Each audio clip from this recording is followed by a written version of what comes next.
मला असं वाटतं ह्याच्याबद्दल स्वतः पोलिसांनी बोललं पाहिजे की हा काय प्रकार आहे आणि त्याच्यावर तुम्ही काय कारवाई करणार. आय एम शुअर मी देवेंद्र फडणवीस साहेबांना खूप वर्षापासून बघतोय राजकारणामध्ये, कधीतरी माझी त्यांची इंटरॅक्शन सुद्धा झाली आहे. ते अमित शहांसारखे इन्सेन्सिटिव्ह नाहीत, त्यामुळे ते निश्चितपणे कारवाई करतील. ज्या पद्धतीने अमित शहा वागतात त्याप्रमाणे ते काय गुंडांसारखे वागणार नाहीत. ते सेन्सिटिव्ह आहेत, शिकलेले आहेत, त्यामुळे ते निश्चितपणे कारवाई करतील अशी मला आशा आहे. पण ज्या पद्धतीने त्या पोलीसवाल्याच्या हे पण दिसून येत आहे की त्याला निदर्शनास आलं नाही की एक महिला आपल्या समोर आहे. नाही, मला असं वाटतं काय झालं याची चौकशी करायला पाहिजे. ते पण वागतात हे कुठेतरी दिसतं. नाही, पोलीस तर इन्सेन्सिटिव्ह का वागतात मला कळत नाही. मुंबई पोलीस तर असे नाहीये. आता काल सुद्धा आम्ही शांततामय पद्धतीने सह्यांची मोहीम घेत होतो. तिथे येऊन ह्याला पकड त्याला पकड. मला असं वाटतं की एकदा आहे ना दिल्लीतल्या बसलेल्या सेंट्रल गव्हर्नमेंटनी ठरवावं की या देशात लोकशाही आहे का या देशात हुकुमशाही आहे. एकदा तुम्ही ठरवा आणि आम्हाला सांगा की बाबा आजपासून लोकशाही संपली, आजपासून हुकुमशाही चालू झाली. मग आम्हाला पण आमचे ऑप्शन्स ओपन राहतात ना, कसं डील करायचं तुमच्याशी ते. आम्ही लोकशाही आहे म्हणून सगळं लोकशाहीच्या मार्गाने करतोय. तुम्ही जर सांगितलं ही आजपासून लोकशाही संपली आहे, आजपासून हुकुमशाही चालू झाली आहे, सुप्रीम कोर्ट पण तुमचं ऐकणार नाही, सुप्रीम कोर्टाला वेळ पण नाही तुमच्यावर काय अत्याचार होतोय ते बघायला. एकदा आम्हाला सांगून टाका की आजपासून आता हुकुमशाही चालू झाली आहे. मग आम्हाला पण आमचे ऑप्शन ओपन राहतील ना की लोकशाहीच्या मार्गाने आंदोलन करायचं का भगतसिंगांच्या मार्गाने आंदोलन करायचं. काल आपण जर बघितलं सोनम यांनी उपोषण मागे घेतले, मात्र अभिजित दिपके यांनी अजून देखील आंदोलन सुरूच ठेवलं. जोपर्यंत राजीनामा होत नाही तोपर्यंत राजीनामा तर धर्मेंद्र प्रधानचा झालाच पाहिजे. माझा सरकारला एक प्रश्न आहे, जयदीप धनखडांचा तुम्ही राजीनामा घेतलात का घेतलात? काय केलेलं जयदीप धनखडनी? एकदा देशाला कळलं? तुम्हाला कळलं? मला कळलं की जयदीप धनखडनी राजीनामा का दिला. कारण जयदीप धनखड तुमच्या अंगाशी आलेले म्हणून तुम्ही तुमचा राजीनामा घेतला. तर हा धर्मेश प्रधान आमच्या देशाच्या अंगाशी आलाय तर त्याचा तुम्हाला राजीनामा घ्यायला होत नाही. जयदीप धनखडचा राजीनामा का झाला एकदा नरेंद्र मोदींनी सांगावं देशाला की आम्ही का राजीनामा घेतला. ही खोटी जी कारण नाही, त्यांची तब्येत बरी नाही वगैरे. आता तर चांगले फिरतायत जयदीप धनखड. शिक्षण सचिवाचं खातं बदललं जातं केंद्रामधल्या, मात्र धर्मेंद्र प्रधानवर अजूनही मला तर त्या धर्मेंद्र प्रधान मला कळत नाही एवढा निर्लज्ज माणूस कसा आहे. सोशल मीडियावर एवढा माणूस तो ट्रोल होतोय, झोतो येतोय, त्याला शिव्या घालतोय. म्हणजे मराठीत एक म्हण वाचलेली, लाच कोळून प्यायलोय. त्या म्हणीचा अर्थ मला आत्ता दिसतोय. इतके दिवस फक्त ती म्हण वाचत होतो आपण, त्या म्हणीचा अर्थ काय लाच कोळून प्यायलोय याचा अर्थ आपल्याला आत्ता दिसतोय. काल रात्री पंतप्रधान नरेंद्र मोदी यांनी फेसबुकच्या द्वारे एक व्हिडिओ व्हायरल केला आणि आज अधिवेशनमध्ये हे सगळे मुद्दे मांडले. मला वाटतं जे नरेंद्र मोदी साहेब घरी बसून आहेत त्यांनी एकदा बाहेर पडावं रस्त्यावर. संसदेत पण आले नाही अजून पण. संसदेत तर ते येतच नाही.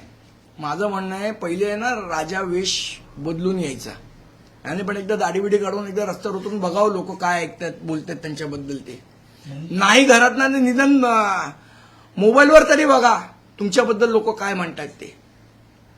मुंबईत सुरू असलेल्या आंदोलनावर 1500हून अधिक विद्यार्थ्यां आणि विद्यार्थिनींवर गुन्हे दाखल झाले.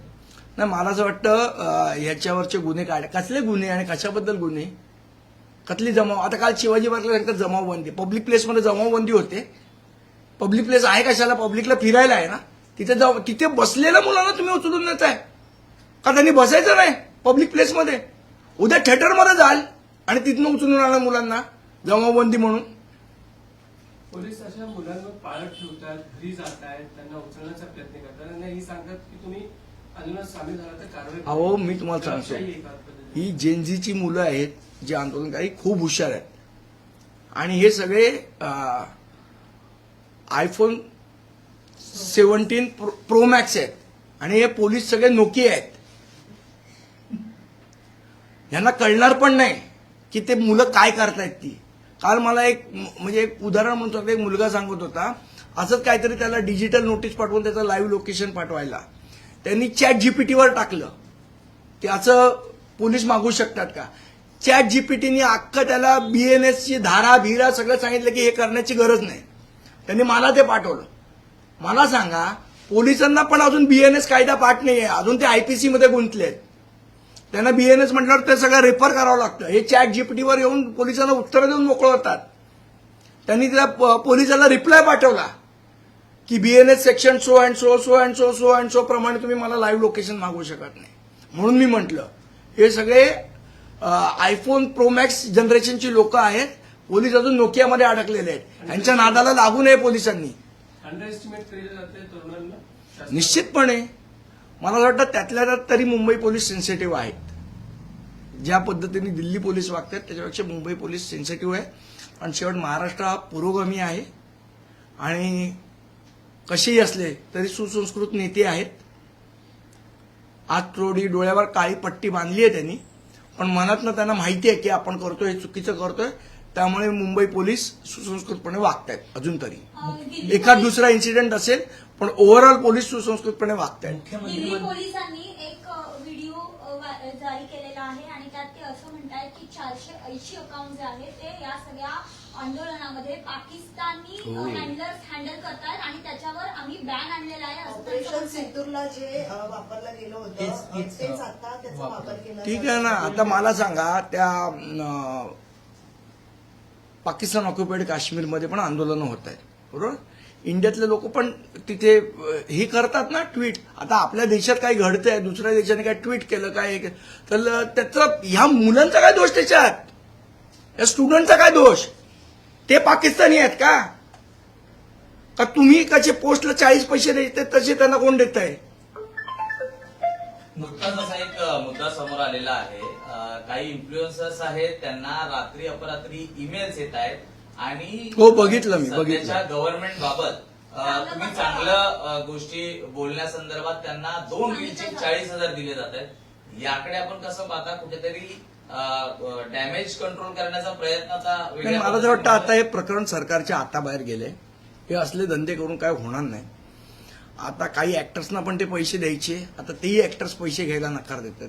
शेवट कुठेतरी माणसामध्ये एक मला असं वाटतं भावना असते, स्वतःचा कॉन्शियस असतो.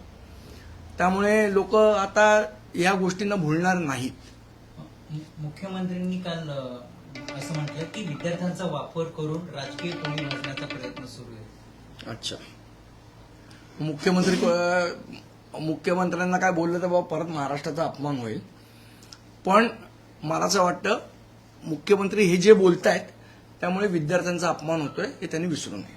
आज संध्याकाळी 4 वाजता मीनाताई ठाकरे पुतळ्याजवळ दोन्ही अमित ठाकरे असले आदित्य ठाकरे यांचं आज राष्ट्रगीत आहे. हा, आम्हीही जाणार आहोत राष्ट्रगीताला.